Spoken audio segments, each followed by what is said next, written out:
Et donc, ça contribue à augmenter les ressources du FIR, et c'est un peu le mouvement qu'on a vu sur le FIR depuis plusieurs années, c'est-à-dire qu'il a tendance à intégrer davantage de dispositifs chaque année qui, jusqu'à présent, étaient, par exemple, financés en direct par les établissements de santé. Donc une augmentation importante mais à nuancer. Et puis vous voyez donc les sources de financement, c'est essentiellement l'assurance maladie, 242 millions d'euros, la CNSA aussi, surtout tous les dispositifs médico-sociaux, l'État et puis quelques ressources propres, mais de l'agence, qui sont essentiellement des récupérations d'indus. Ce sont essentiellement des crédits fongibles, donc 94% de ces crédits-là sont fongibles, c'est-à-dire que les ARS perçoivent du FIR et orientent ces financements sur les dispositifs qu'elles souhaitent. Il y a peu de crédits dits sanctuarisés, c'est-à-dire que les ARS n'ont pas le choix que de déléguer ces crédits-là sur des dispositifs en particulier. C'est le cas, par exemple, du fonds de lutte contre les addictions. C'est un fonds dédié qui doit être utilisé uniquement à des dispositifs addiction. Mais pour la grande majorité des crédits, ce sont des fonds qu'on peut orienter sur les dispositifs selon le PRS de chaque agence, sachant qu'il y a quand même malgré tout beaucoup de dispositifs qui sont pérennes, donc qui sont reconduits chaque année. C'est peut-être plus de 80 ou 85% des dépenses du FIR qui sont reconduits d'une année sur l'autre. On va le voir après dans le détail sur les mesures, puisque ça vient financer des dispositifs pérennes, du fonctionnement des RH. Constaterai sur les diapos suivantes. Voilà les grands ordres de grandeur. Il y a 5 missions dans le FIR. Une mission en promotion prévention de la santé, qui représente 19% de notre FIR. Une mission 2, organisation et promotion des parcours de santé coordonnés et tous les dispositifs qualité et sécurité des soins sanitaires et des qualités de l'offre sanitaire et médico-sociale, 30%. Une mission 3 qui porte sur la permanence des soins et la répartition des professionnels de santé. C'est un gros morceau du FIR, des FIR régionaux en général des ARS, c'est la permanence des soins. Une mission 4 qui concerne l'efficience des structures sanitaires et médico-sociales et aussi tous les dispositifs relatifs aux conditions à la QVT, la qualité de vie et conditions de travail des personnels. Et puis une mission 5, développement de la démocratie sanitaire, alors effectivement qui est très mince et qui porte essentiellement sur le fonctionnement des instances de démocratie sanitaire, puisque l'essentiel des crédits de ce FIR, c'est du FIR dit intervention. Donc on délègue à des opérateurs pour qu'ils conduisent des politiques régionales dans les territoires. Et on a dans ce FIR une toute petite part qui concerne le fonctionnement des différentes instances. Et donc, c'est notamment là qu'on retrouve la mission 5. Voilà les 5 grandes missions qui sont une segmentation classique.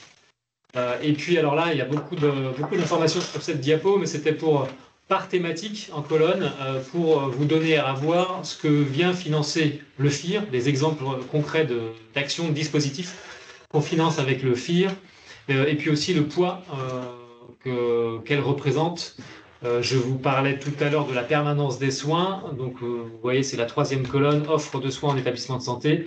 C'est 56 millions d'euros. Sur les 250 millions d'euros de FIR, il y a près de 60 millions d'euros qui vont à la permanence des soins en établissement de santé. Donc ça, typiquement, c'est une action qui est reconduite chaque année et qu'on fait évoluer au regard de l'évolution du schéma de permanence des soins.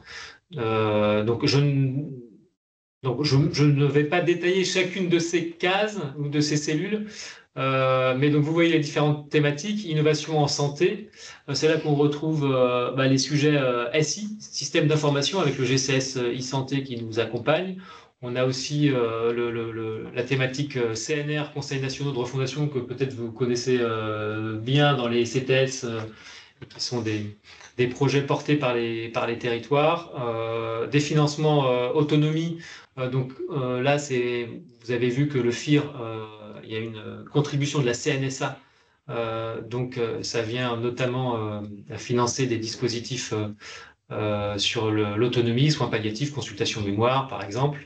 L'offre de soins en établissement de santé, donc il y a beaucoup de dispositifs. Je citais la permanence des soins. Il y a aussi le SAS ou les SAS, service d'accès aux soins, pour près de 4 millions d'euros. Des dispositifs sur les IPA aussi. Il y a des appels, enfin, en 2024, en tout cas, il y a eu un appel à projet pour favoriser le déploiement des infirmières en pratique avancée. Voilà quelques exemples de dispositifs. Sur les soins de proximité, il y a les dispositifs d'appui à la coordination, les DAC, 13 millions d'euros. On retrouve la permanence des soins, mais cette fois ambulatoire, donc 11 millions d'euros. Et puis d'autres dispositifs, les IPA à nouveau. Et puis quelques dispositifs plus spécifiques, type médicobus. Ce n'est pas exhaustif, mais c'est pour vous donner à voir ce que finance le FIR. Sur la thématique qualité et pilotage, on a les CAQES, donc les contrats d'amélioration de la qualité en établissement de santé. Donc ce sont des contrats que l'ARS passe avec les établissements de santé sur des objectifs de qualité des prises en charge, de pertinence des prises en charge. Donc là, c'est l'IRAPS, l'instance régionale d'appui, d'amélioration de la pertinence des soins, l'IRAPS, qui porte ces projets-là avec l'ARS et avec l'assurance maladie. On a les CLS, donc il y aura un petit focus sur les CLS tout à l'heure, donc 1,6 million, à la fois sur des actions et aussi sur de l'ingénierie. Pertinence des soins et recueil de la parole des usagers et des citoyens, donc d'autres dispositifs financés en 2024. Prévention, promotion de la santé. Alors, il y a un focus qui est prévu juste à votre demande sur cette thématique-là. Donc, c'est des thématiques générales sur la lutte contre les inégalités en santé, tout ce qui est action en direction de l'enfance et de la jeunesse. On aura l'occasion d'en reparler juste après. Et puis les PASS, les permanences d'accès aux soins aussi, qui sont en établissement de santé, et les actions sport santé. Je passe rapidement parce qu'on va y revenir. Veille et sécurité sanitaire, donc une thématique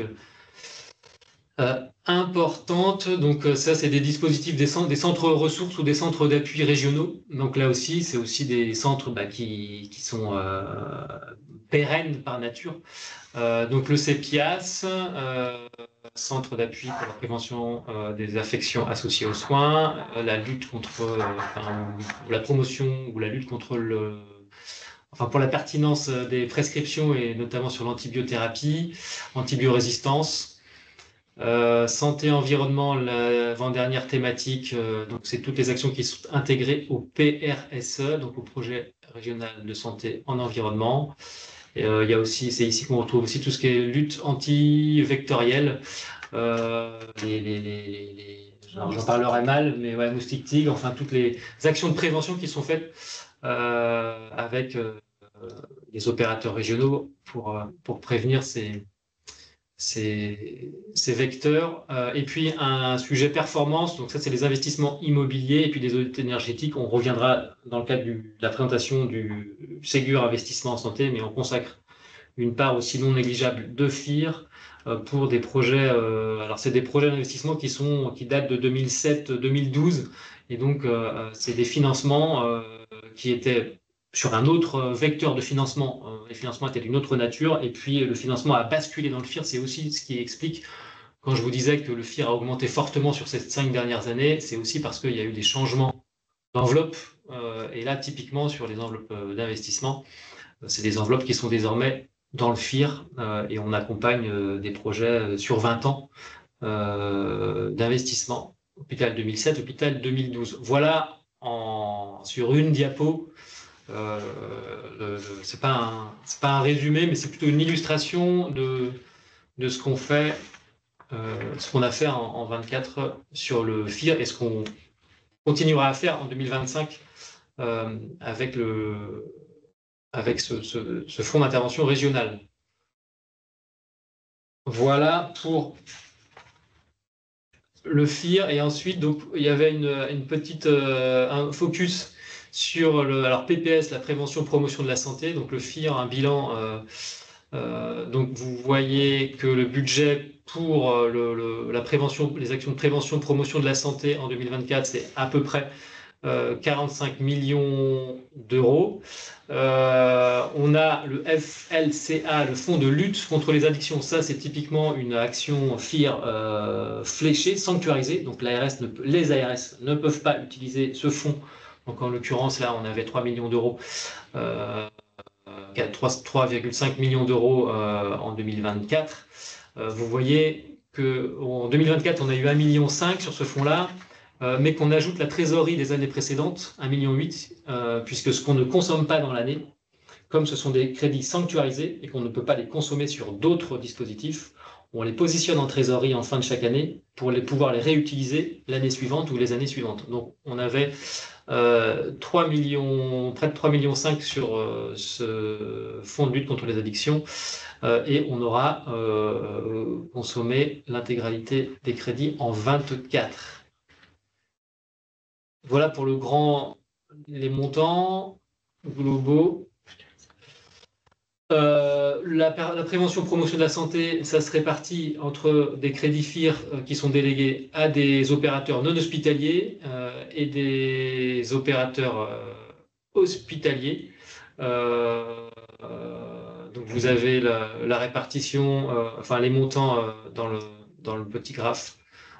Donc on est entre 20 et 25 millions, donc c'est à peu près les mêmes ordres de grandeur. Et on a beaucoup de financements pluriannuels, donc qui se reconduisent d'une année sur l'autre, et notamment sur l'hospitalier, par exemple, je vous parlais des dispositifs CEPIAS ou antibiothérapie ou les PASS, voilà.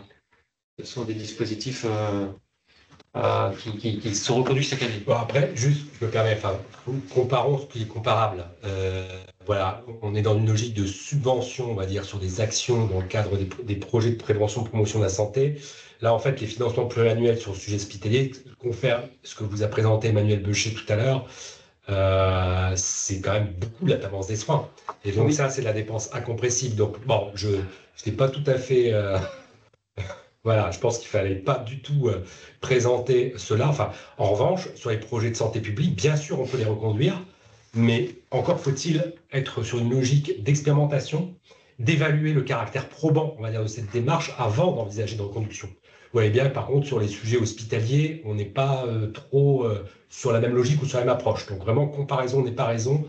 Et voilà, je pense que cette diapositive, on va la passer très très vite parce que je ne comprends pas trop le sens profond. Je trouve que 63% du budget qui est reconduit chaque année, c'est beaucoup.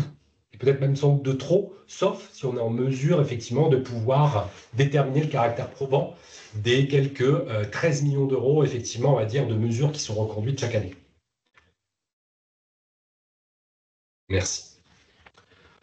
Alors, bon, ça vous donne un aperçu des opérateurs qui perçoivent du FIR, prévention promotion de la santé. Donc, il y a une grande variété d'opérateurs, beaucoup d'associations, des établissements de santé, on l'a dit, mais voilà. Enfin, je ne les cite pas tous, des collectivités aussi, notamment dans le cadre de CLS. Donc, c'est très varié, avec aussi des montants très variés selon les projets. Donc une certaine complexité de gestion, mais ça c'est pour nous. Donc, voilà, il n'y a pas grand-chose à dire de plus. Et sur la diapo suivante, ouais. Bon, voilà très très macro et en quelques diapos la mobilisation du FIR, ses montants, et je vous laisse. Je propose qu'on prenne un temps avant de passer au point suivant parce qu'on va changer complètement de sujet. Alors, je vais juste lire les questions qui ont été posées dans le chat, et s'il y en a qui veulent poser des questions après, n'hésitez pas. Donc, on a Monsieur Frédéric qui demande s'il existe une fiche descriptive pour chaque thématique financée. C'était, vous savez, quand on avait le grand tableau, est-ce qu'il y a une fiche pour chaque? Non, on a à chaque fois une convention qu'on signe avec l'opérateur qui bénéficie effectivement de la subvention FIR. et qui décrit à la fois l'objet, les conditions de financement, les modalités de suivi, aussi très important, avec les indicateurs, etc., etc. Donc c'est voilà, mais on n'a pas de fiche. C'est vraiment, on va dire, le contrat, la CPO qui nous permet effectivement de pouvoir avoir un descriptif précis. On avait une autre question, plus organisationnelle, celle-là, je pense. Enfin, Monsieur Clément qui demande si ce serait possible, pas de différence. Pour la plénière, pourrez-vous faire en sorte que la présentation reprenne les mêmes missions et sections d'une année sur l'autre afin de faciliter la compréhension globale des évolutions, cessation et création de financement, s'il vous plaît? Voilà. Les missions, elles ne changent pas. Les missions, alors il y a une nomenclature nationale sur le FIR, Ouais. donc il y a 5 missions que je vous ai. Après, il y a une nomenclature infra, mais donc ce que vous souhaiteriez, c'est que, parce qu'on présente toujours en plénier, Mais il va peut-être Ouais, Monsieur Clément, On vous donne la parole, Monsieur Clément. Oui, merci. Et c'est donc M. Clément, au nom de la Fédération des acteurs de la congestion en santé, effectivement, on s'est raté la tête pour pouvoir donner un avis, en tout cas pour préparer notre avis en prochaine CRSA. Donc on a repris les documents de présentation de l'an dernier et du coup on a eu beaucoup de mal à s'y retrouver. Effectivement, il y avait une présentation différente, des éléments qui étaient effectivement en mission permanente des soins, qui sont dans des thématiques différentes. Et voilà, et donc du coup on aurait, si c'est possible, souhaiter qu'il y ait un peu une stabilisation de ces éléments de présentation pour qu'on ait une compréhension un peu plus globale de ce qui évolue d'une année sur l'autre en diminution, en augmentation, de ce qui est créé et puis de ce qui est arrêté ou suspendu pour qu'on comprenne un peu mieux les grandes orientations dans général, voilà, puisqu'on a bien vu qu'il y a des éléments qui sont mis en avant et on vous en remercie évidemment, mais voilà, c'est pour faciliter la compréhension globale. Ou si ce n'est pas le bon document, qu'on sache où aller voir pour avoir un avis.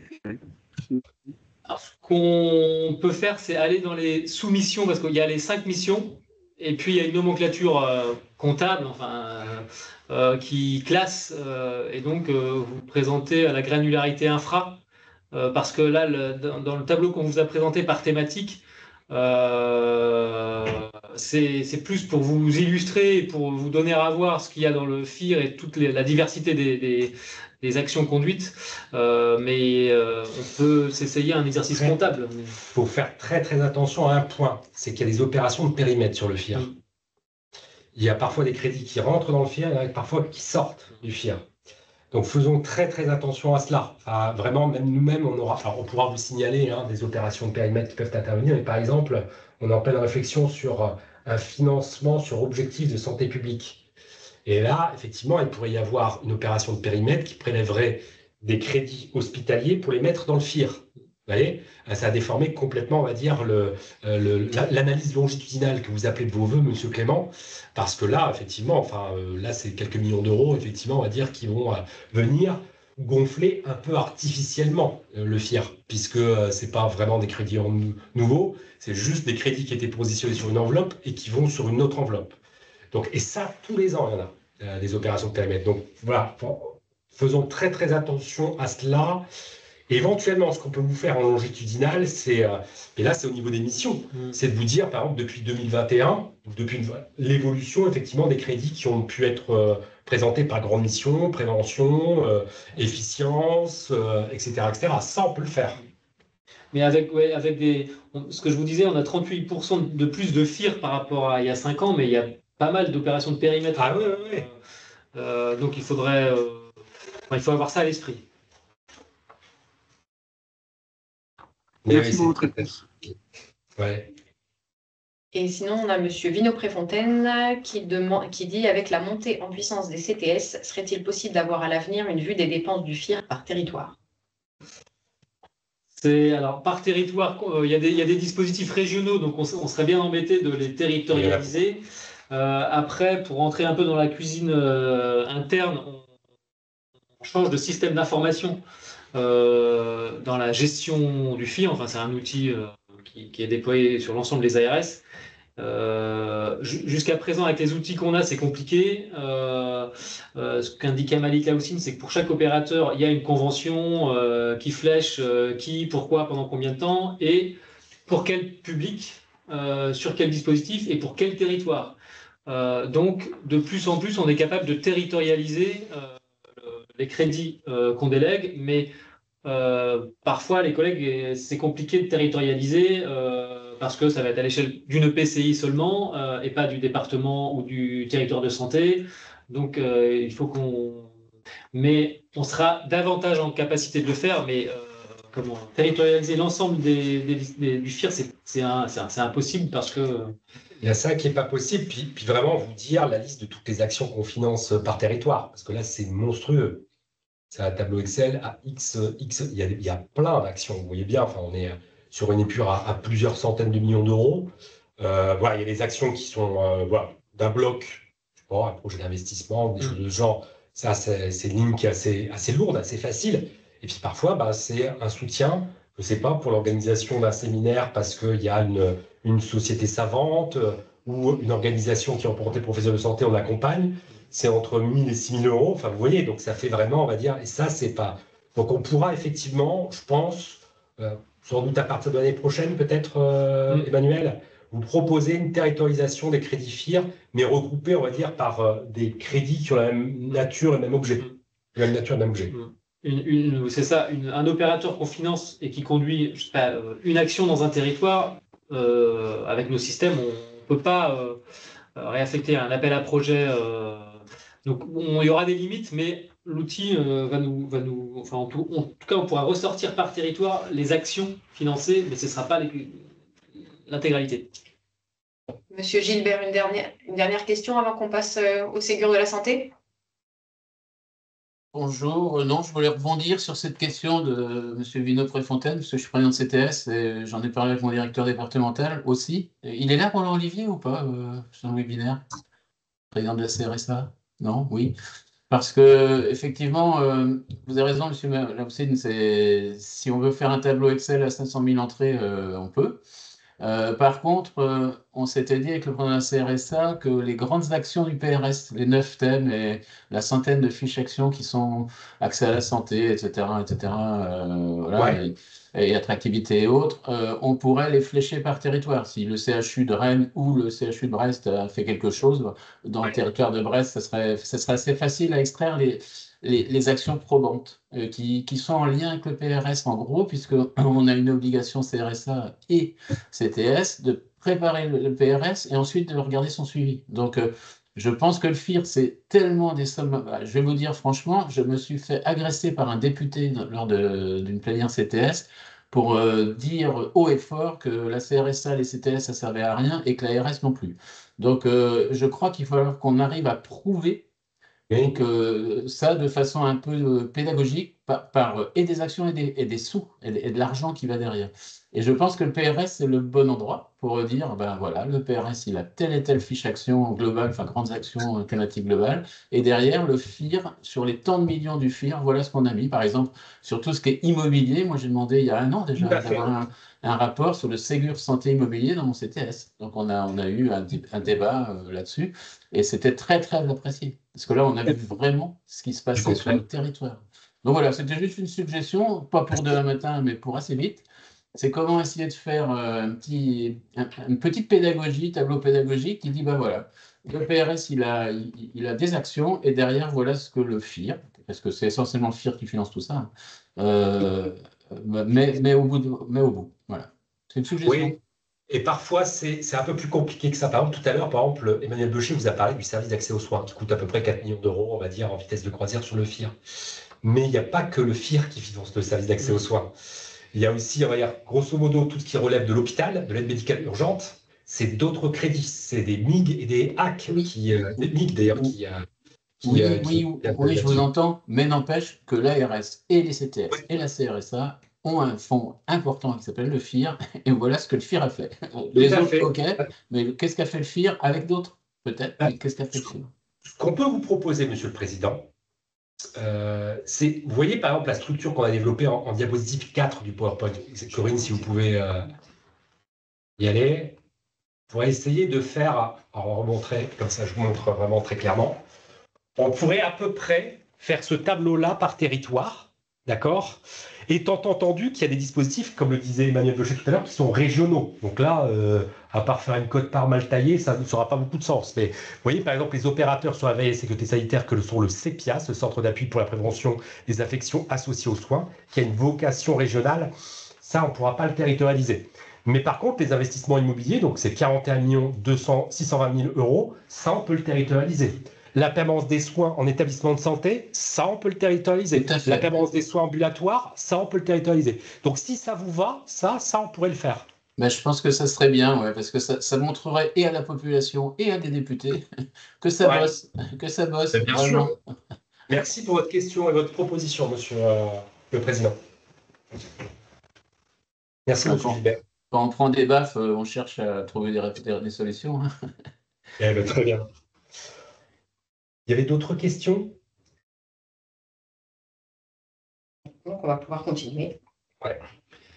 Donc, un point sur les investissements. Donc, le Ségur de la santé, son pilier 2 et les investissements. Donc, il y a un volet médico-social et un volet sanitaire. Sur le volet médico-social, donc sur la diapo suivante, on vous a remis ce qui a été fait depuis le déploiement du Ségur de la santé en 21, 22, 23, 2024.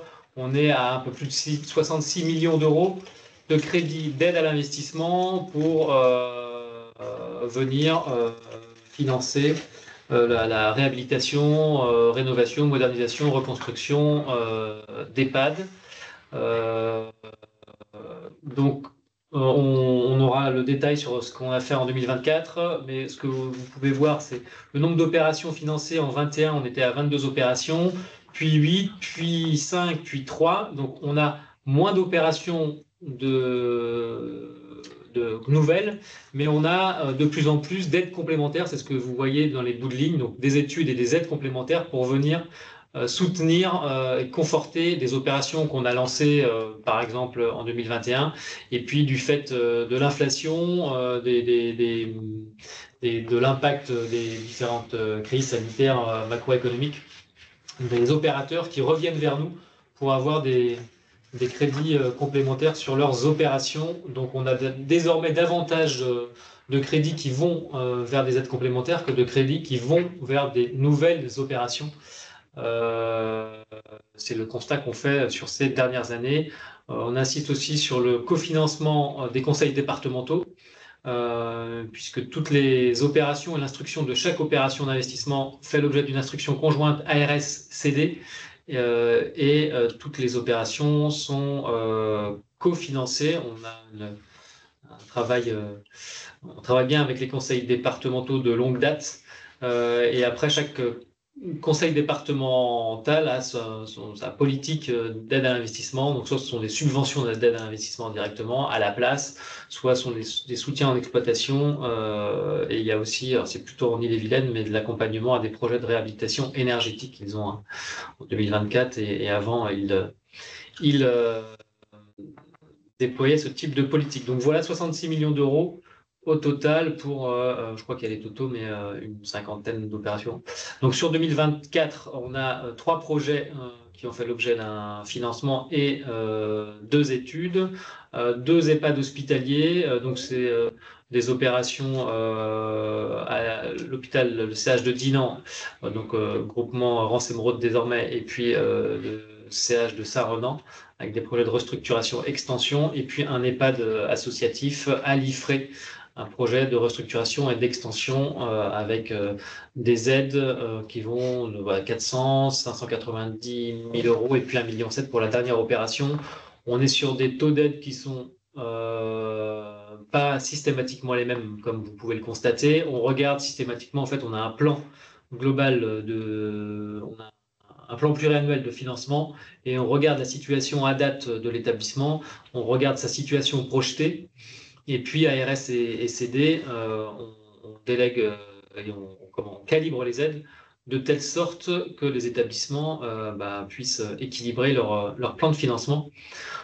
En complément, on a 2 dossiers donc, du groupement hospitalier Brocéliande, je ne sais jamais si c'est Brocéliande Atlantique ou Bretagne Atlantique, mais c'est Vannes Ploërmel. Et donc là, c'est le dossier en cours, c'est l'EHPAD à Auray et l'EHPAD de Ploërmel.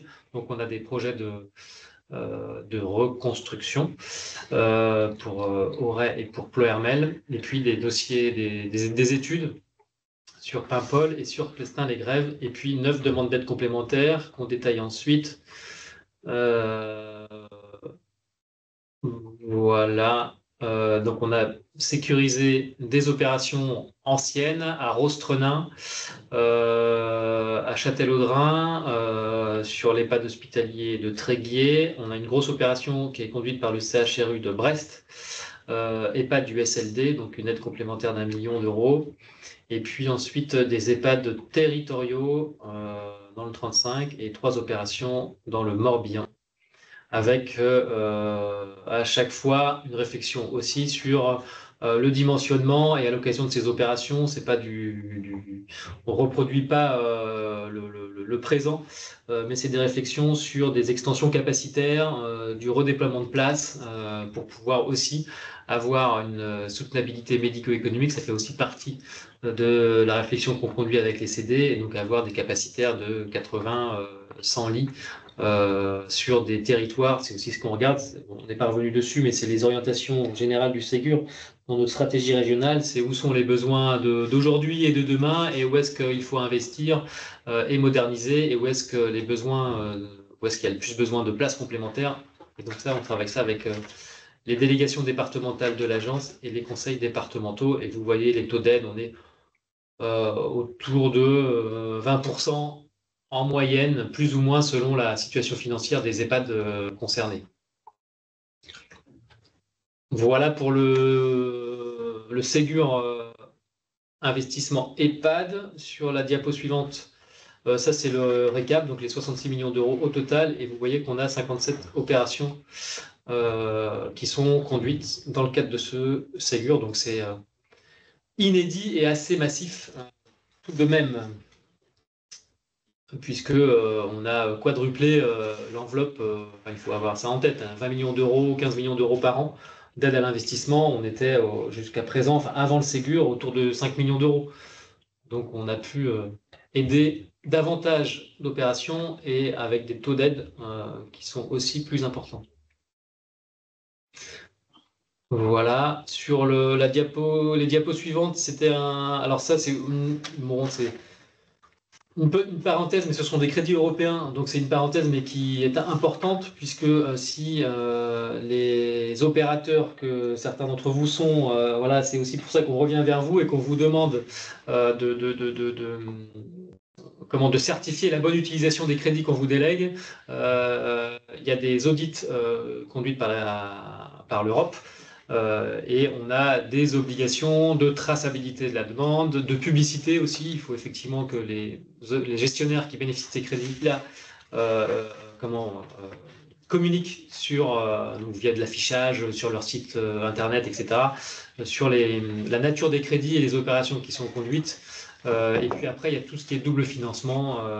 Donc on se met en relation avec notamment la région, qui a aussi des financements européens pour qu'il n'y ait pas de double financement sur certaines opérations, respect de la commande publique. Enfin, voilà, c'est un peu conscience que c'est un peu casse-pied quand on revient vers les établissements,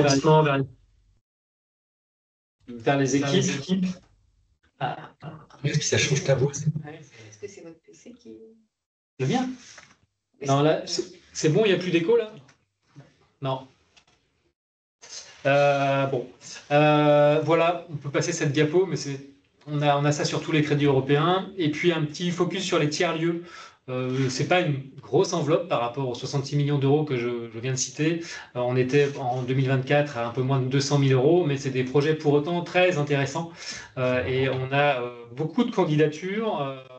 C'est des projets qui visent à développer les tiers-lieux dans les EHPAD. Vous avez le descriptif des 8 dossiers retenus en 2024, et vous pourrez y prendre connaissance de chacun d'entre eux.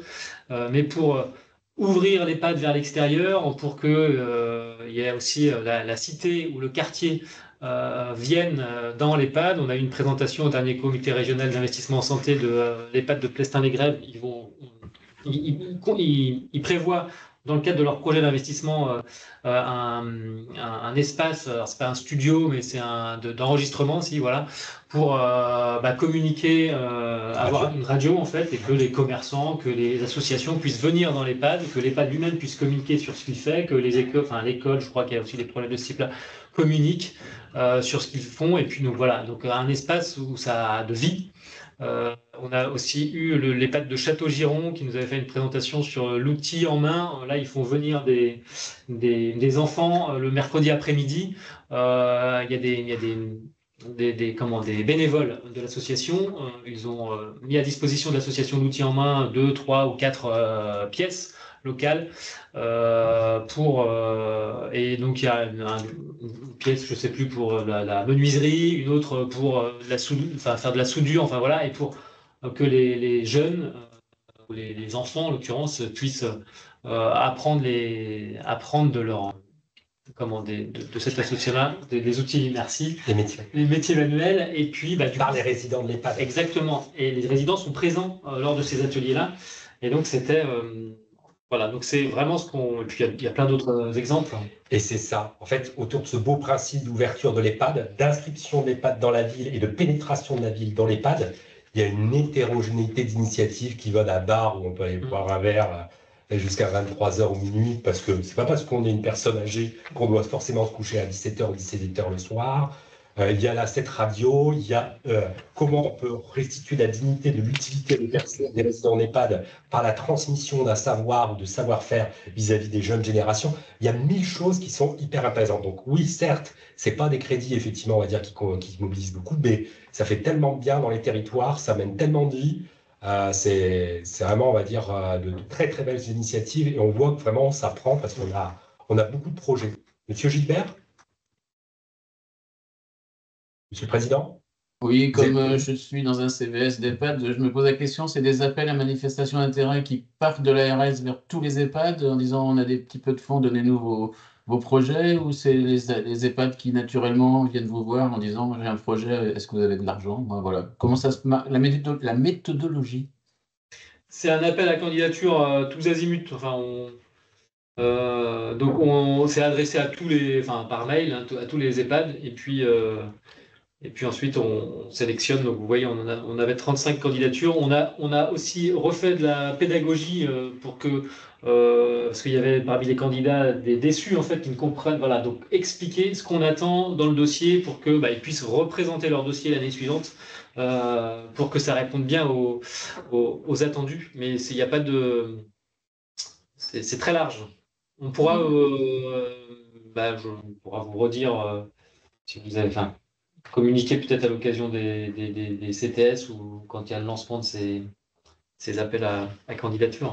Ouais, on voit bien que c'est un problème de compréhension entre le projet de l'EHPAD et puis vous, vos critères, quoi. Mais c'est bien, hein, franchement. Au CVS où je suis, il y a une dame qui s'est sauvée la semaine dernière, qui a été retrouvée décédée 4 jours après. Et quand je discutais avec les personnels, les résidents, les familles, qu'est-ce qu'on me dit? C'est que dans l'EHPAD, vous le savez, mais c'est partout pareil, je suppose, il y a plein d'animations, mais en réalité, il n'y a rien qui est fait pour faire donner l'impression qu'ils sont encore un peu chez eux, de la couture, de la confiture, de la cuisine, du bricolage, etc. Et que c'est ce qu'ils demanderaient, en fin de compte, plus que des animations un peu jeux de belote ou des choses, pour certains. Voilà. Je trouve qu'il y a beaucoup de choses à faire pour que dans les EHPAD, on donne à voir et à faire aux résidents comme s'ils étaient, en fin de compte, un peu chez eux, comme dans le temps, quoi. Il y a un vrai débat à réfléchir là-dessus.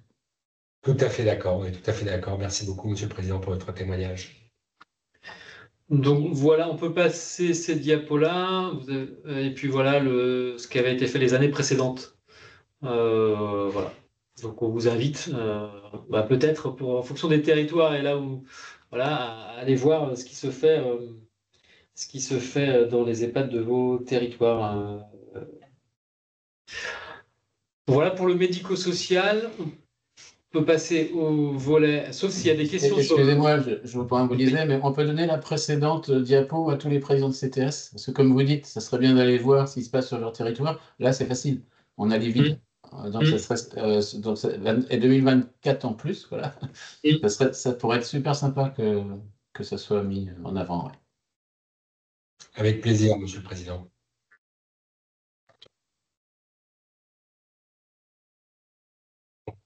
Donc sur le volet sanitaire,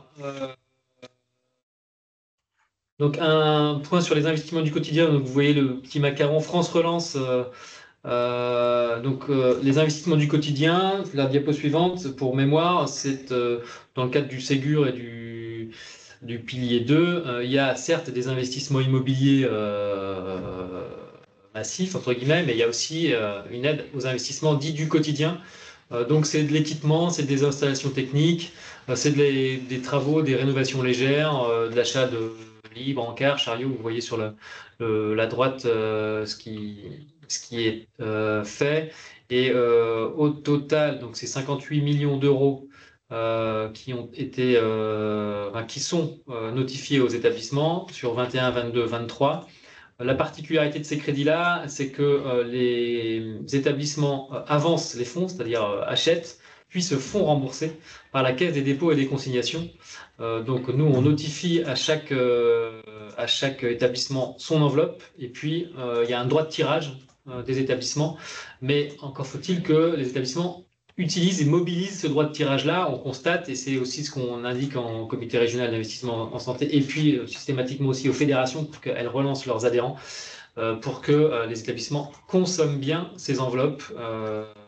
Vous voyez sur la situation, alors c'est une situation à fin 2024, on a un solde non utilisé de 20 millions d'euros.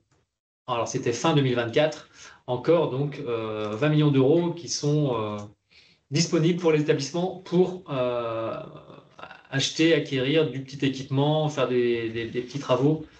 Voilà, on a une enveloppe principale et une enveloppe inégalité pour vous expliquer. Donc il y a 2 territoires en concertation avec aussi les fédérations qui bénéficient d'une enveloppe complémentaire. C'est le territoire de santé numéro 8 et puis le territoire de santé numéro 7 au regard de leurs critères inégalité en santé sur des critères de défavorisation sociale. Voilà, donc 25 millions, enfin, voilà, 25 millions, 21 et 11, donc on aura encore une enveloppe en 2024. Voilà ce que je peux vous dire sur ces crédits. On a aussi des engagements sur la diapo suivante, c'est des crédits européens, donc je ne reviens pas sur ce que j'ai indiqué, mais là aussi c'est publicité, respect de la commande publique, pas de double financement. Et le risque, c'est que donc il y a des contrôles de l'Union européenne auprès des ARS pour vérifier qu'on respecte bien tous ces attendus-là. Et s'ils ne sont pas respectés, le risque, c'est que la France n'est pas remboursée par l'Union européenne des montants. Donc c'est des montants considérables au total quand vous cumulez toutes les ARS.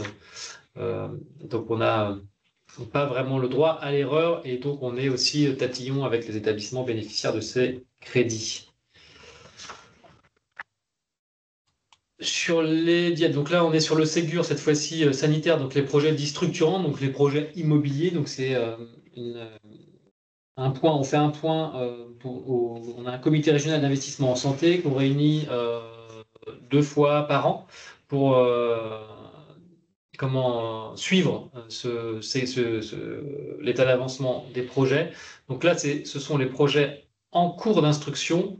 Donc vous voyez qu'il y a des projets, il y a une petite étiquette CNIS, Comité national d'investissement en santé. Donc une étiquette bleue, auprès il y a le VAN, GHBA, Van Ploermel, le CHRU et puis le GHRE Saint-Malo-Dinan-Cancale. Donc ces projets-là, au regard de leur montant, vous voyez les montants, c'est 350, presque 300 et puis 330 aussi sur le GHRE. Donc dès que ça dépasse 150 millions d'euros, l'instruction, elle se fait au niveau national, donc régional d'une part et national d'autre part. Donc il faut un go du national pour pouvoir lancer ces opérations-là avec tout un certain nombre d'attendus.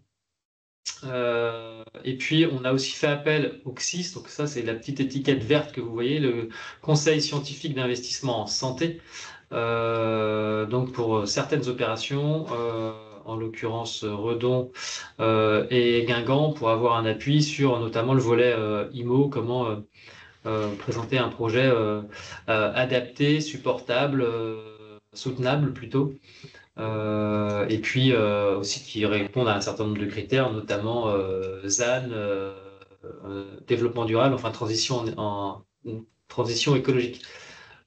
Et puis d'autres opérations en cours. Donc, ce que vous redire aussi qu'on regarde tous les projets par rapport à leur cohérence, en quoi ils sont cohérents par rapport à l'offre actuelle, l'offre future de chacun des territoires, la cohérence, le dimensionnement du projet, le capacitaire, les surfaces, les caractéristiques techniques du projet, puisque ça veut dire un certain coût. Donc on regarde aussi si les chiffrages sont cohérents, le chiffrage au mètre carré en fonction de la technicité des locaux. Un bloc au mètre carré, c'est beaucoup plus cher évidemment que l'hébergement standard ou de la logistique, de la restauration ou du tertiaire administratif. Donc on regarde ces éléments-là et puis in fine tout ça, ça fait un coût total et on regarde la soutenabilité financière de chacun des projets par rapport à la dynamique d'activité de l'établissement, à l'évolution de ses recettes, à l'évolution de ses produits, l'évolution de ses charges, de ses coûts. Et puis, on projette ça dans un plan pluriannuel. C'est assez classique et on teste la solidité du plan de financement. Et puis, on teste aussi les hypothèses. Si l'activité n'est pas au rendez-vous, qu'est-ce qui se passe? Est-ce qu'on a des marges de manœuvre? Et comment on sécurise les projets pour ne pas lancer des projets pour lesquels on sera en difficulté 12 mois plus tard, 24 mois plus tard, parce que finalement, l'activité n'est pas au rendez-vous. Enfin, il peut y avoir un tas de raisons, ou des raisons aussi macroéconomiques externes. Donc, on est très, très attentif à cette sécurisation-là de chacune des opérations. Voilà pour ce qui est en cours, peut-être un petit... On a Madame Vassalo qui s'interroge sur le CH de Guingamp qui n'est pas chiffré. Oui, parce que c'est en cours, en fait. Donc sur Guingamp, on est en train de travailler avec l'hôpital. Donc on a fait appel aussi sur le projet, le principe du projet, et le schéma directeur que va retenir l'établissement et donc son coût. Donc ça, c'est très d'actualité, puisque de ça va dépendre ensuite, on va tirer ensuite le trait jusqu'à la soutenabilité. Il y a aussi un point sur l'Agnon Polyclinique du Trégor. C'est un projet qui n'est plus d'actualité pour le coup, puisqu'on avait un projet de rapprochement entre la Polyclinique du Trégor et le CH de l'Agnon. Et donc, ce rapprochement-là, dans le cadre d'un projet, il y avait une traduction immobilière de ce projet-là, pas uniquement, mais il y avait une traduction immobilière sur ce projet-là qui ne va pas se faire. Donc, il faut qu'on revoie les choses parce qu'il y a aussi, malgré tout, des besoins. Mais Monsieur Guido-Préfontaine est présent, donc voilà, vous êtes parfaitement au courant et vous pourrez... Vous souhaitez peut-être prendre la parole, Madame Vassalo? J'ai vu que vous avez levé votre main. Oui, s'il vous plaît. Merci de me donner la parole. C'est juste pour bien comprendre, parce qu'il a été question à un moment de reconstruire l'hôpital de Guingamp. Il y avait des articles dans la presse, et en fait, ça n'est plus à l'ordre du jour, si je comprends bien. C'est uniquement une modernisation. Absolument pas, Madame. Alors, j'ai pas compris.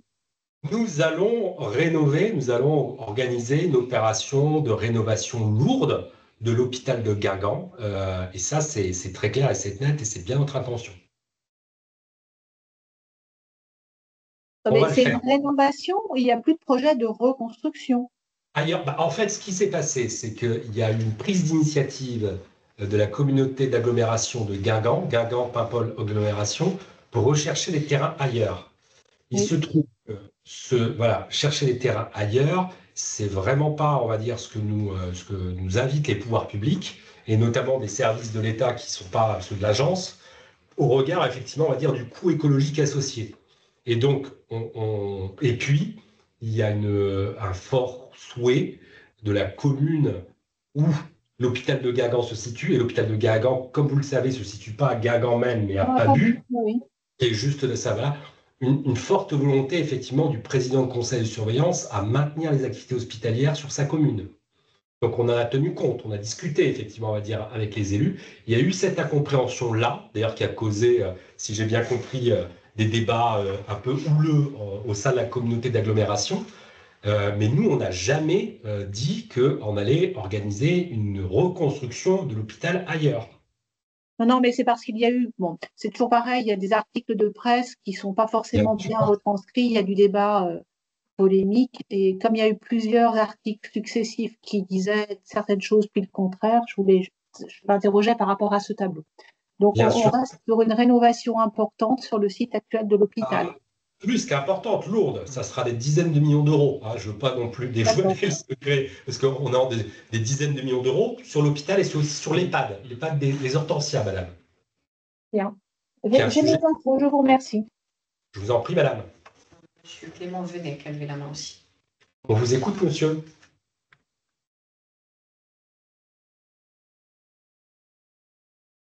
Votre micro, s'il vous plaît. Oui, je voulais savoir justement à ce titre, ils sont parus dans la presse à plusieurs reprises, et des désirs de médecins et également d'élus de prendre l'hypothèse d'un établissement neuf entre Guingamp et Lannion afin de redonner une vitalité à l'ensemble de ce secteur qui est en difficulté par rapport à Saint-Brieuc-Lamballe. Donc, je voulais savoir si le fait que la polyclinique ne vienne plus se mettre en lien avec l'hôpital, si l'hôpital de Lannion et l'hôpital de Guingamp ne pouvaient pas, à un certain moment, créer un établissement qui regrouperait les deux. Merci pour cette question, monsieur. C'est important, effectivement, qu'on puisse vous apporter des éléments d'information. Alors, c'est une hypothèse qu'on a vraiment explorée avec soin et qui se heurte à différentes impasses, à différentes formes d'aporie. La première, et je reprends effectivement ce que je vous disais sur la reconstruction d'un hôpital ailleurs, il y a une loi et tout un dispositif réglementaire qui s'appelle zéro artificialisation nette des sols. Et du coup, le foncier disponible pour pouvoir organiser ce type d'opération est vraiment, on va dire, très, très réduit. On nous incite, et nous, État, nous devons être exemplaires, effectivement, on va dire, sur les sujets d'artificialisation des sols. Et de manière symétrique, quand on reconstruit ailleurs, ça veut dire qu'on laisse aussi une friche à un endroit. Donc ça aussi, c'est un vrai sujet d'urbanisme. Et alors ça, on a fait une expertise qu'on a confiée d'ailleurs au vice-président du Conseil scientifique d'investissement en santé, qui a conclu effectivement sur le plan de son expertise au fait qu'il y avait beaucoup plus d'inconvénients que d'avantages à réaliser ce type d'opération. Et le deuxième dimension qui a été forte, c'est le dialogue qu'on a pu avoir avec le corps préfectoral et surtout avec les élus. Les élus de Guingamp, les élus de Lannion ne veulent pas du tout de cette hypothèse. Donc il y a, on va dire, au regard de ces deux raisons-là, on considère qu'à Guingamp, on va faire une opération de rénovation lourde sur place. Et à Lannion, alors certes, il y a le projet de rapprochement entre l'hôpital et la polyclinique qui n'a pas été mené jusqu'à son terme parce que, et je pense qu'il faut aussi le dire, c'est pas un échec. C'est-à-dire que voilà, on a mené l'exercice jusqu'au bout pour voir si c'était possible, faisable, réalisable et intéressant pour les deux parties en présence. Et puis aussi un peu l'État, aussi un gardien d'intérêt général et un tout petit peu d'intérêt des patients.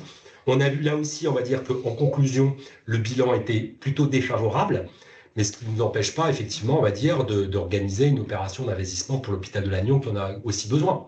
Donc, c'est des choses qui vont pouvoir se faire. Et là aussi, effectivement, on est en train de travailler avec la direction commune du CH de Saint-Brieuc, du centre hospitalier de Lannion, pour pouvoir, effectivement, on va dire, trouver la bonne voie de passage pour pouvoir moderniser les architectures de l'hôpital de Lannion. Et on a déjà commencé, hein, je vais le dire. Par exemple, il y a quelques années, on a complètement rénover les urgences. Je pense qu'il y a des sujets aussi autour du SMR, autour du bâtiment d'hospitalisation. Donc, on pourra effectivement aussi, là aussi, organiser une opération de rénovation lourde. Merci. Je vous en prie, monsieur. Monsieur Venet, avant qu'on continue, s'il vous plaît. Bonjour, excusez-moi, j'avais oublié de réactiver mon micro. Oui, donc du coup, j'en profite pour excuser l'absence de la députée Mathilde Lignet qui n'était pas disponible. Néanmoins, elle souhaitait partager son questionnement à la lecture de cette diapositive qu'on avait reçu au préalable sur la présentation qui est faite du projet sur Redon, avec notamment un chiffrage à 40 millions d'euros, puisque sur Redon, alors sans revenir sur tout l'historique, mais on est passé d'un projet de justement reconstruction à modernisation sur site, et plusieurs acteurs locaux avaient partagé leurs craintes, notamment d'un saucissonnage du projet avec plusieurs phases étalées dans le temps. Or, là, tel que présenté avec un chiffrage à 40 millions d'euros, ça ne comprend qu'une partie du projet de modernisation, d'où le questionnement et l'interrogation de Madame Ignet. Alors, il y a 3 phases dans le projet de Redon et on embarque normalement les 2 premières phases. Il y a l'extension neuve en lieu et place de l'ancien hôtel Dieu qui va être déconstruit, démoli. Et puis il y a aussi la réhabilitation, modernisation du plateau technique où il y a le bloc, les urgences, les consultations. Et donc cette seconde phase-là de réhabilitation, elle est intégrée dans le plan de financement. Et il y a aussi quelques travaux sur les parties restauration logistique pour une part.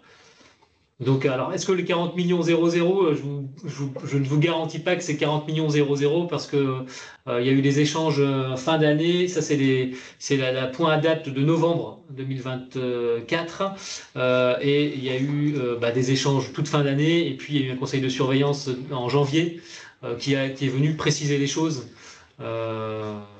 Donc voilà. Bien sûr, tous ces éléments, Madame Nieleza, voilà, 40 millions aujourd'hui, ça correspond. Enfin, 40 millions, on n'est pas c'est davantage.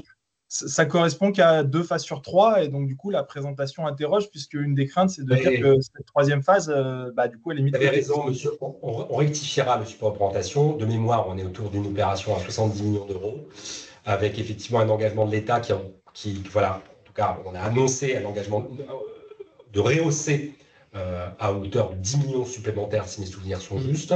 On est sur 71 millions d'euros. Maintenant, on garde quand même la même structure du projet. Donc, découpé en 3 phases, sécables, et avec à chaque fois, effectivement, une clause de revoyure qui nous permet d'engager une nouvelle phase au regard de notre capacité à pouvoir accompagner ce projet.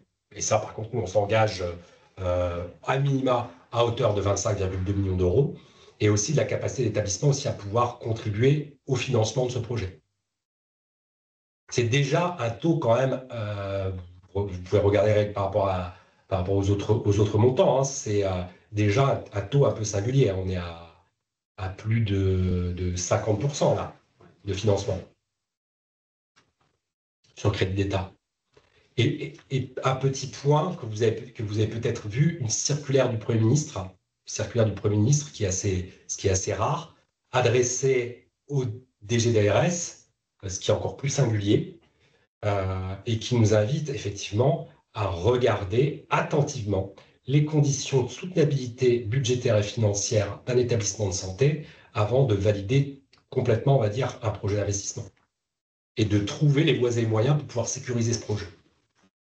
C'est très important, monsieur, parce que, vous voyez, moi je connais beaucoup de projets d'investissement qui ont émergé avec les plans précédents, plan Hôpital 2007, plan Hôpital 2012. Et là, on a encore des établissements de santé qui ont de grandes difficultés à pouvoir payer. Dans ces cas-là, la première marge de manœuvre, c'est d'ajuster sur les effectifs pour pouvoir assurer, on va dire, la capacité à pouvoir soutenir le cycle d'exploitation et puis pouvoir gérer au mieux la trésorerie. Et ça, c'est des choses qu'on ne veut plus voir. C'est des choses vraiment qu'on ne veut plus voir. Parce qu'au final, c'est les professionnels de santé qui doivent assumer, effectivement, on va dire, ces choix qui datent parfois de plusieurs années, voire plusieurs décennies. L'hôpital 2007, c'était il y a 20 ans. Il y a les hôpitaux qui continuent encore à payer des dettes, et je vous passe d'autres péripéties sur le recours à des marchés, à des contrats bancaires un peu particuliers. Enfin voilà, tout cela qui a pu... Donc soyons aussi un peu... et c'est ce que nous demandent, hein, vraiment, on va dire, nos autorités politiques, c'est de pouvoir sécuriser les projets. Donc on a vraiment envie de faire... Il y aura un projet à Redon. On a vraiment envie, effectivement, que ce projet soit sur cette épure à 71 millions d'euros. Maintenant, et c'est ce que, effectivement, nous commande la prudence. Hein, et on sait que le contexte macroéconomique, il est assez délicat actuellement.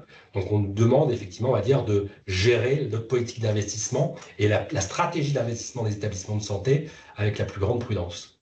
Et Madame Igné, je pense qu'elle est au courant au regard des fonctions d'élus qu'elle exerce. Bon, merci. Et je vous en prie, monsieur. Donc, on ne renonce pas à un projet de 71 millions d'euros. Hein. En conclusion, c'est cela. Maintenant, effectivement, 3 opérations sécables avec effectivement, on va dire, une grande visibilité qu'on a sur phase 1, phase 2, phase 3. Tout dépend effectivement dans quelques années comment ça se passera.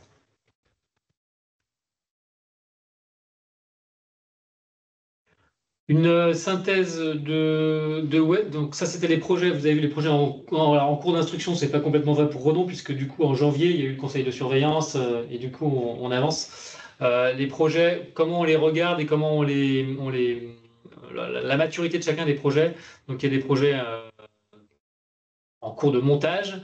Il y a des projets pour lesquels les équipes comment élaborent les programmes, conception, puis dépôt de permis, les marchés de travaux qui sont passés, l'exécution et puis la réception. Donc voilà un peu comment on a des revues de projet avec chaque établissement, 1 à 2 fois par an à peu près, et puis on suit l'avancement de chacun des projets selon ce. Donc vous voyez on a quand même pas mal de projets qui sont.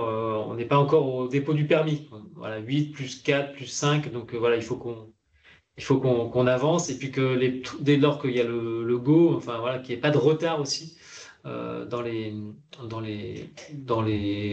opérations, dans la conduite des opérations, et puis que voilà, c'est aussi la question de la maîtrise d'ouvrage. C'est vrai que c'est des gros projets qui sont lourds pour les équipes en établissement, donc sécuriser les calendriers, c'est hyper important. On parlait de la soutenabilité financière, mais ça passe aussi par le respect des calendriers pour pas qu'il y ait de dérapage. Sur les diapos suivantes, alors c'est le détail de l'ensemble de ces projets. Donc je ne vais pas tous les détailler. De toute façon, on pourra. Alors il y a aussi les CTS qui sont aussi, je crois, à l'occasion de faire un point sur les investissements dans chacun des territoires. Et il est possible aussi que ça a évolué entre la diapo qui date de novembre, enfin la photo, et puis là le point qu'on vous présente. Donc le CHRU de Brest, il y a pas mal d'opérations. Il y a aussi des opérations sur le médico-social, mais il y a aussi d'autres grosses opérations, notamment sur la psychiatrie à Beauhard, par exemple, une opération à 72 millions d'euros. Morlaix, un projet de réhabilitation, extension neuve, et puis projet de réhabilitation du tripode. Donc on est à pas loin de 100 millions d'euros du projet, qui avance bien avec une publication du DCE. Un projet porté par le CHP Brest sur le site Pasteur, donc là c'était un projet plus petit qui est lui livré, et ils disent une réception pour l'été 2026 d'un projet sur le pôle enfance. Donc là c'est des projets qui sont bien avancés sur le territoire de santé. Alors, comme je vois des directeurs qui sont, voilà, vous pourrez compléter par rapport aux diapos qui sont présentés sur le territoire de santé numéro 2, la diapo suivante.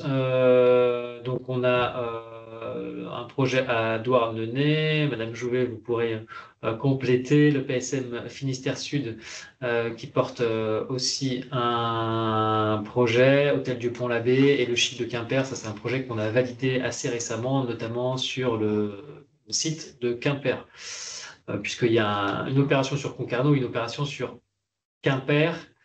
GHBS, c'est l'opération de reconstruction de l'hôpital de Quimperlé, en lien d'ailleurs avec Hôtel Dieu Pont-l'Abbé, s'agissant de l'activité SMR, puisqu'il y a un regroupement des plateaux avec la Maison Saint-Joseph de Quimperlé. Carpap, un projet qui était de 7 millions d'euros. Donc vous avez un projet de modernisation, transformation de l'établissement de Caire à Liquin qui intègre le site de Carpap. Donc ça, c'est livré. Charcot, un gros projet, mais Madame Renoir, je vous laisserai préciser. Pareil, idem, Thomas Roux, voilà, un projet EPSM Morbihan, donc là, que vous avez pu présenter au dernier CRIS. Et donc là, on en est, bah, vous nous direz où est-ce qu'on en est, voilà, conception, concours, et bien, dépôt de permis de construire prévu pour début 2026, Clinique des Augustines, un tout petit projet. Ouais, on avance. C'est peut-être un peu au pas de charge, mais je vous propose que vous reveniez ensuite avec les questions CHGR sur le territoire de Haute-Bretagne. Un important projet il y a plusieurs sous-opérations, donc 88 millions d'euros, sachant qu'il y a la restructuration d'un pôle, elle, qui est livrée, mais donc plusieurs opérations pour un total de 88 millions d'euros. Il y a aussi une requalification du site. Il y a aussi sur ces opérations-là, enfin, j'en parle pour le CHGR qui travaille avec la métropole de Rennes, mais aussi à Saint-Avé. Enfin, il y a des projets de requalification des sites qui sont des belles opportunités hyper intéressantes. On parlait sur les EHPAD des tiers-lieux et comment on ouvre et comment voilà, ces opérations-là sont l'occasion aussi d'ouvrir les sites hospitaliers à la ville ou de positionner des activités qui étaient peut-être isolées en cœur de ville.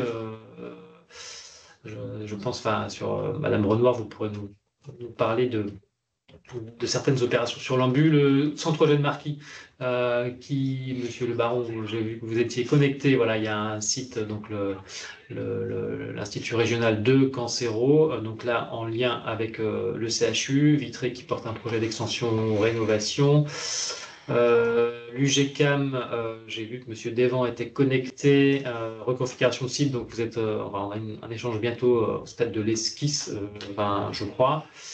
CHMB, donc ça c'est Brocéliande, là pour le coup c'est un projet en cours d'instruction. Clinique Saint-Yves, une opération pour extension du SSR cardio et puis des troubles du comportement alimentaire, donc ça c'est un projet mais qui doit se faire en lien avec le CHU et le CHGR sur les TCA. Sur le 6, c'est Gardinaire. Alors, il y a le gros projet sur le T6 chez Saint-Malo-Dinan, c'est celui dont on vous a parlé, qui fait l'objet d'une instruction en CNIS. Après,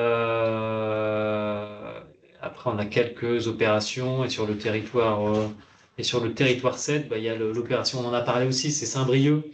En cours d'instruction, il y a plusieurs opérations, et puis l'établissement est en train de prioriser les différentes opérations qu'il va pouvoir conduire. Il y a les urgences, il y a le bloc, notamment. On a parlé de Lannion aussi. Il faut qu'on on revoie le projet suite au rapprochement qui ne va pas se faire avec la clinique. Donc ça, c'est des grosses opérations à venir et qui ne sont pas indiquées dans ce tableau-ci. Et puis sur le T8, le CHCB, donc c'est pas des gros projets parce que le CHCB a été justement en centre Bretagne, Pontivy a été reconstruit dans le cadre des opérations de l'hôpital 2007-2012.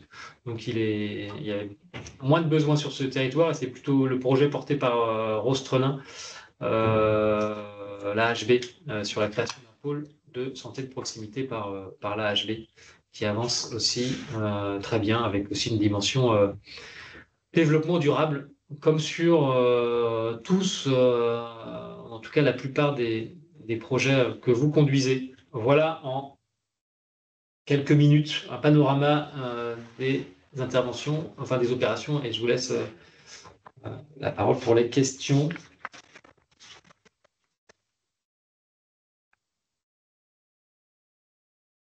Peut-être les commentaires des directeurs, directrices qui sont autour de la table et qui peuvent aussi faire retour, si vous le souhaitez, de comment ça avance, les difficultés que vous rencontrez ou les opportunités que vous avez saisies à l'occasion de ces projets-là. Parce qu'on a un panel, c'est beaucoup de projets, beaucoup d'argent, mais aussi des beaux projets hospitaliers, mais aussi de territoire. On vous écoute, Ophélie. Bonjour. Oui. Bonjour à tous. Effectivement, peut-être intervenir sur le champ de la santé mentale pour souligner l'effort qui est quand même assez considérable en région sur l'accompagnement des projets psy. On a vu Board, on a vu Saint-Avé, Charcot, Guillaume-Régnier et également Finistère Sud. Donc ça, c'est à mon sens quelque chose de très positif dans cette démarche Ségur, puisque établissements de santé mentale publics, et je pense aussi également à l'HB pour la partie PSPH, ont été accompagnés dans le cadre de leur projet. Donc ça, c'est plutôt quelque chose qu'on apprécie et on vous remercie. Et pour revenir sur le projet Charcot, juste dire effectivement que nous, on est engagé sur 2 opérations assez importantes et fondamentales là, pour le territoire, avec un ambulatoire sur l'Orient et le littoral qui va donner lieu à un choix des architectes le mois prochain, et le lancement ensuite de la phase programmatique pour le site de Codan, où nous accueillons les hospitalisations complètes. Donc voilà, l'établissement est en ordre de marche sur le projet Ségur, et un grand merci en tout cas à l'ARS pour l'accompagnement des projets santé mentale. Merci beaucoup, Ophélie. Et aussi des gros projets que vous menez aussi dans le champ médico-social, hein, avec vraiment, on va dire, une gros avec les EHPAD de Codan, effectivement, ouais. Oui, c'est un très, très beau projet. Merci à vous. Et merci aux équipes de votre bel hôpital.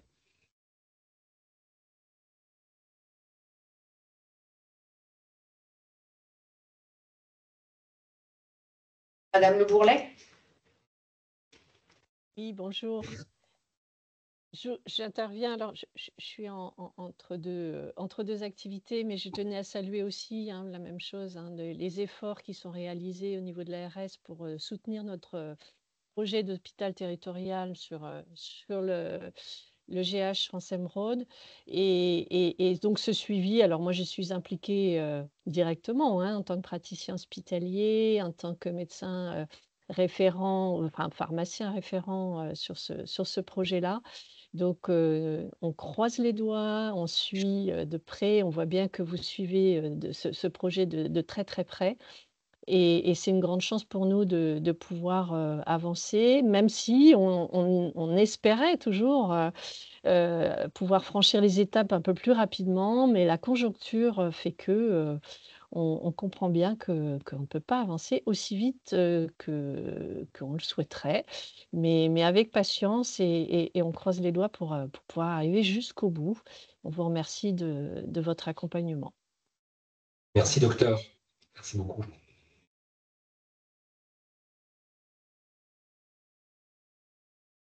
S'il n'y a pas d'autres prises de parole, je vais laisser la parole à ma collègue Florence Smith qui va vous faire un petit zoom sur les crédits FIR des CLS.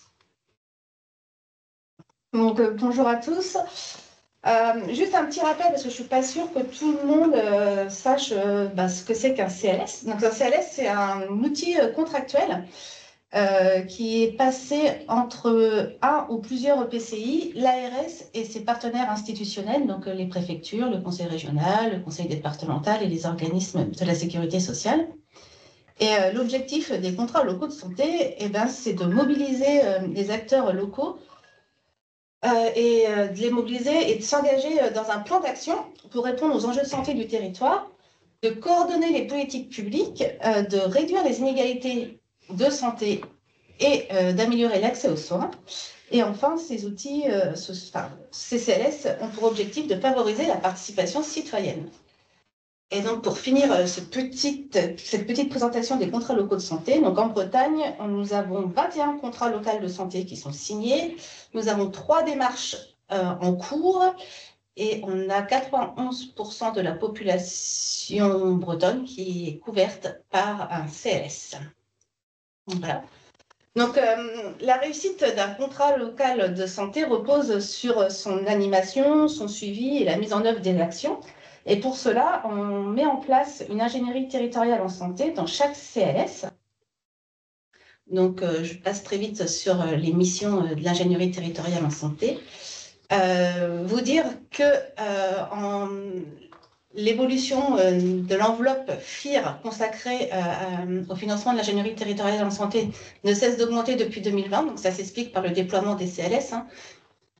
Et aujourd'hui, l'enveloppe FIR représente 790 000 €. Voilà.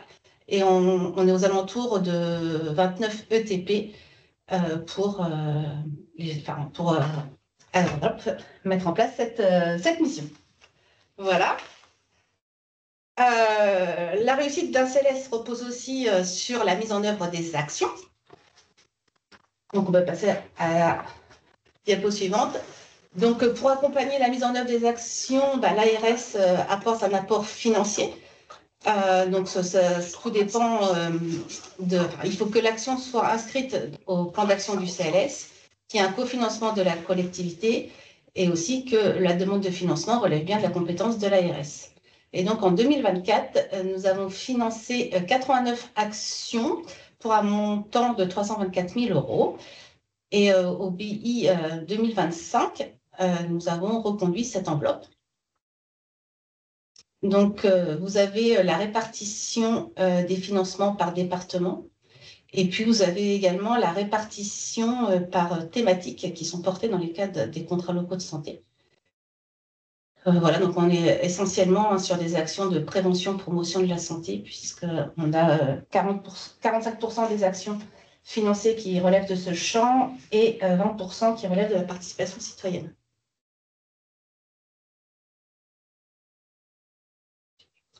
Voilà, et donc pour conclure, l'accompagnement de l'ARS ne s'arrête pas à un accompagnement financier sur les contrats locaux de santé. Il y a aussi un accompagnement méthodologique et technique qui est apporté par l'ARS aux collectivités. Donc, sur chaque CLS, il y a un chef de projet CLS en DD qui est identifié. Il y a une animation du réseau des chargés de mission santé territoire. Et puis, bien évidemment, il y a tous nos opérateurs en CEPOM qui peuvent être mobilisés pour aider à la mise en œuvre des actions dans les territoires. Et depuis le mois de février, donc, il y a un site internet qui est dédié au CLS breton où vous retrouvez tout notre accompagnement et les actualités dans les territoires.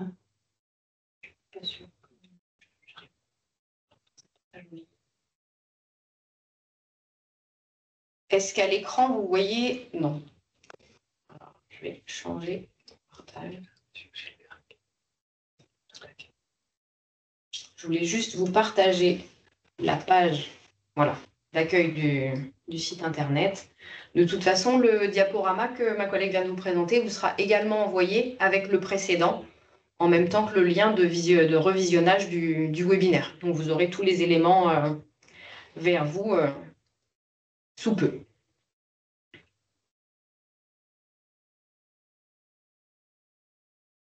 Monsieur Gilbert, vous vouliez intervenir? Oui, donc si j'ai bien compris, mais il y a deux financements. Il y a un financement qui finance l'ingénierie et les chargés de mission.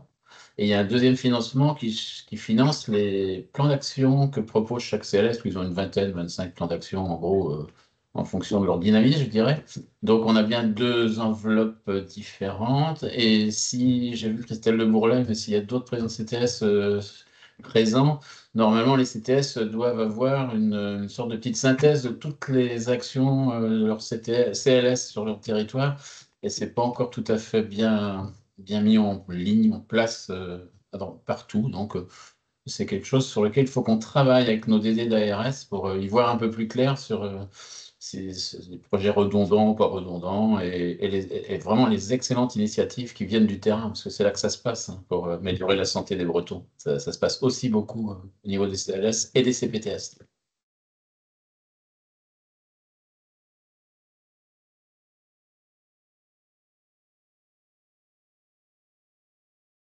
Est-ce qu'il y a d'autres remarques ou interventions?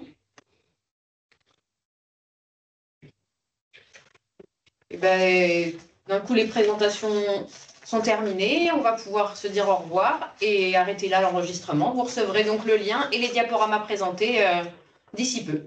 Bonne fin de journée à tous. Merci, au revoir. Merci. Au revoir. Merci, au revoir. Merci, au revoir. Merci, au revoir. Merci, au revoir.